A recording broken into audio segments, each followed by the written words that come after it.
Dan sebelum hikam ada muqaddimah fiqhiyah, kita sedikit tambahkan, lanjutkan.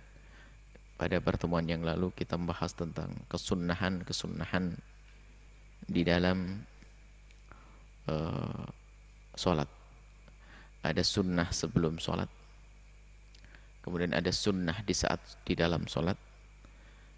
Kita sekarang sunnah setelah sholat, dan itu sudah kita mulai pada pertemuan yang lalu. Akan kita lanjutkan. Di antaranya sunnah di dalam sholat adalah berpindah tempat. Berpindah-pindah tempat di dalam melaksanakan sholat sunnah. Dikatakan oleh para ulama, wa yukrahul itanu, makruh kalau orang menempati satu tempat, kecuali sop pertama ya. Untuk sholat sunnah dianjurkan pindah-pindah tempat. Ini menunjukkan kalau orang ini punya ilmu seperti itu. Habis sholat, assalamualaikum, baca zikir, sholat fardu, sholat jamaah, assalamualaikum, selesai. Habis selesai, mau sholat sunnah, tukar tempat. Terus tukar begitu. Dan jadikan itu kebiasaan. Agar kita memperbanyak saksi, banyak bukti. Masuk di rumah kita pun juga demikian. Hendaknya kita membiasakan sholat sunnah di rumah kita, tidak hanya di musola kita yang sempit itu, akan tapi mungkin di ruang tengah, di mana, dekat dapur, di mana saja. Dan itu menjadikan kita juga semakin nyaman. Kadang musolanya kecil, panas, dan Masya Allah, akhirnya orang tidak betah di situ. Lebih dari itu, kita ingin menjadikan bumi-bumi yang kita pijak untuk sholat akan jadi saksi. Kemudian setelah itu, ada kesunahan lain lagi, adalah bagi seorang imam ya. Imam, selagi di belakangnya, imam laki-laki, kalau di belakangnya itu tidak ada perempuannya. Kalau di belakangnya ada perempuannya, maka tidak disunahkan menghadap ke jamaah. Ya, ini termasuk sunnah yang hampir tidak dilaksanakan oleh para imam-imam sholat, karena tidak mengertinya ilmu. Jadi imam sholat setelah assalamualaikum itu disunahkan menghadap ke jamaah. Ini banyak riwayat-riwayat tentang Nabi menghadap ke belakang. Riwayat Imam Bukhari radhiyallahu taala, Imam Bukhari rahimahullah taala, dari Samurah bin Jundab radhiyallahu taala qala, beliau berkata, karena Nabi SAW idza shalla salatan aqbala alaina bi wajhihi. Nabi kalau selesai salat menghadap kepada kami dengan wajahnya. Jadi menghadap ke jamaah. Ini tolong para imam yang faham mana ini. Kecuali kemarin ada kesunahan kita membaca la ilaha illallah la syarikalah lahul mulku wa lahul hamdu yuhyi wa yumiitu wa ala kulli syai'in qadir. Itu sebelum berubah posisi duduknya. Tapi setelah itu segera menghadap ke jamaah. Menghadap ke, menjadikan, pernah terjadi Nabi menghadap ke jamaah dengan menjadikan jamaah itu di tangan kanannya, kiblat di tangan kirinya. Ada Nabi pernah menghadapkan pas ke belakang, dan Nabi pernah juga menjadikan jamaah itu, jadi kelihatan disesuaikan dengan posisi mihrabnya. Nabi menjadikan jamaah itu adalah di tangan kirinya, kemudian kiblat adalah di tangan kanannya. Di balik ini semua ada hikmahnya. Sampai kita niru baginda Nabi SAW, ada hikmahnya. Dikatakan oleh Ibnu Hajar al-Asqalani, Amirul Mukminin fi hadis, beliau menjelaskan bahwasanya di antara tujuannya, hikmahnya adalah agar orang yang masuk itu tahu kalau sholatnya sudah selesai. Jangan sampai dianggap masih sholat, tak-taunya langsung Allahu Akbar, tak-taunya imamnya sudah enggak sholat lagi. Di antaranya hikmahnya. Jadi itu sunnah hendaknya diamalkan. Jangan ditinggal saja zikir yang ngadap ke kiblat terus. Iya, memang sebaik-baik zikir Anda ngadap ke kiblat selain daripada imam. Atau selain yang punya darurat, punya hajat daruratnya lain. Dan juga untuk memperhatikan para jamaah, melihat wajah-wajah orang yang sholat di belakang beliau. Ini kalau baginda Nabi SAW. Yang jelas imam sunnah seperti itu. Baik, kemudian kesunahan yang lain lagi. Kalau memang sholat qabliyah belum dilaksanakan, kalau sholat qobliyahnya belum dilaksanakan sebelum sholat, maka sholat qobliyahnya bisa dilakukan setelah sholat.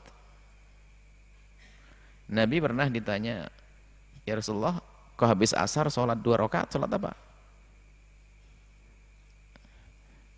Atani nasun min Abdul Qais. Telah datang kepadaku rombongan orang dari kaum keluarga Bani Abdul Qais. Fasaghaluni, mereka tuh menyibukkanku ani rakaataini allataini ba'da dhuhri. Aku tuh karena nyambut tamu sampai lupa kalau aku tuh belum sholat ba'diyah zuhur. Sementara Nabi sudah masuk waktu asar ini. Sudah sholat asar. Kemudian karena Nabi tidak sempat melakukan sholat ba'diyah zuhur tadi, kemudian Nabi melakukannya. Ingatnya adalah Nabi setelah melakukan sholat asar. Maka Nabi melakukan ba'diyah zuhur setelah asar.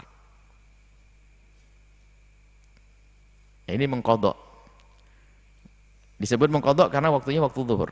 Tapi nanti ada. Kalau sholat qobliyah asarnya belum dilakukan, sholat qobliyah asar dilakukan, misalnya kita pergi ke masjid atau masjid jamaah sudah didirikan, sementara kita belum melakukan sholat sunnah. Aduh sudah qomat nih, ikut saja, jangan sholat sunnah. Setelah assalamualaikum kita bisa melakukan sholat sunnah qobliyah asar setelah asar, karena kasusnya seperti ini. Kalau ini bukan qadha, yang qadha tadi zuhur di waktu asar, ini tidak qadha. Karena apa?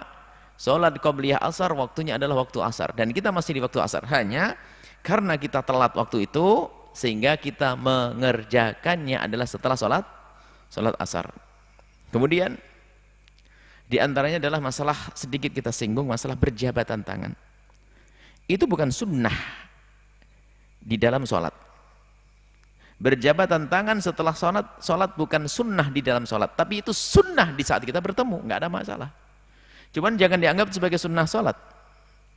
Kalau kita selesai sholat tidak disunahkan bermusafah. Cuman kalau kita ingin bermusafah itu bukan sesuatu yang terlarang.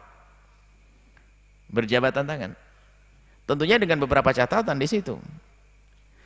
Nah, jadi musafahah setelah sholat tidak bid'ah. Tapi itu bukan sebuah kesunahan di dalam sholat. Tapi berjabatan tangan itu adalah kesunahan di saat kita bertemu. Mungkin di saat kita masuk ke masjid tadi belum bersalaman dengan sahabat kita atau saudara kita, keburu imam keburu qomat, sholat didirikan, kemudian kita sholat, setelah assalamualaikum kita bersalaman. Dan bersalamannya pun harus kita tahu waktu. Jangan di saat orang lagi seharusnya khusyuk berzikir, tak tanya sibuk salaman. Salamannya ngadepnya ke mata angin lagi, ngadep kiri kanan, ngadep, masya Allah, badan-badannya semuanya, bubarlah semuanya. Tunggu dulu sampai selesai sholat, baru setelah sholat sebelum pergi bersalaman. Jadi disunnahkan bersalaman kita adalah di saat kita bertemu. Di saat kita bertemu. Jadi kita pulkan kalau habis sholat, khususnya itu sholat subuh. Karena sholat subuh itu kan berpisah. Jadi di sunnah bukan sunnah sholat. Jadi kalau ingin bersalaman itu diutamakan adalah setelah sholat subuh itu. Bukan sunnah sholat ya. Karena apa? Sholat subuh itu kan orang pada tidur di rumah masing-masing, kemudian datang melakukan sholat subuh, kemudian setelah itu bertemu, dan saat itulah disunnahkan. Cuman karena tadi sebelum sholat kita tidak pernah sempat bersalaman, kemudian setelah sholat baru bersalaman. Cuman ya itu, kalau bisa ditunggu setelah selesai wirid, selesai bubar, salam sekaligus tegur sapa. Gimana kabar, baik semuanya, seperti itu. Kalau seandainya habis assalamualaikum langsung bersalaman juga tidak disalahkan, cuman ini mengganggu kadang. Orang lagi zikir dapat separuh di salaman lagi. Ini mau di salaman lagi. Taunya muter semua. Wah, salaman. Jadi mohon. Dan juga kadang-kadang ada orang lagi istirahat disalami. Ada orang kita sudah datangnya telat. Ada orang di masjid itu ya. Sekarang saya ke masjid sholat sunat sambil nunggu jamaah. Saya sambil istirahat. Taunya apa? Ada orang baru datang sholat langsung ngajak salaman. Ganggu. Jadi kalau pengen salaman sama seseorang, dilihat dulu dong kondisinya orang itu, apakah mungkin bersalaman dengan kita dengan nyaman atau tidak. Barangkali dia lagi istirahat, itu di luar sholat, maksudnya di saat-saat biasa di masjid. Kadang-kadang dia pengen masjid sambil itikaf, istirahat dia. Adapun masalah salaman setelah sholat itu, hendaknya kita perhatikan tentang keadaannya. Kalau dia masih berzikir, biarkan dia khusyuk dalam berzikir, salamannya nanti. Kalau salaman langsung apa nggak boleh? Ya boleh-boleh saja. Wong salaman itu hal yang baik kok. Bukan sebuah bid'ah yang jelas. Cuman bukan sunnah di dalam sholat. Tapi itu sunnah di saat kita berjumpa. Ini saja insya Allah.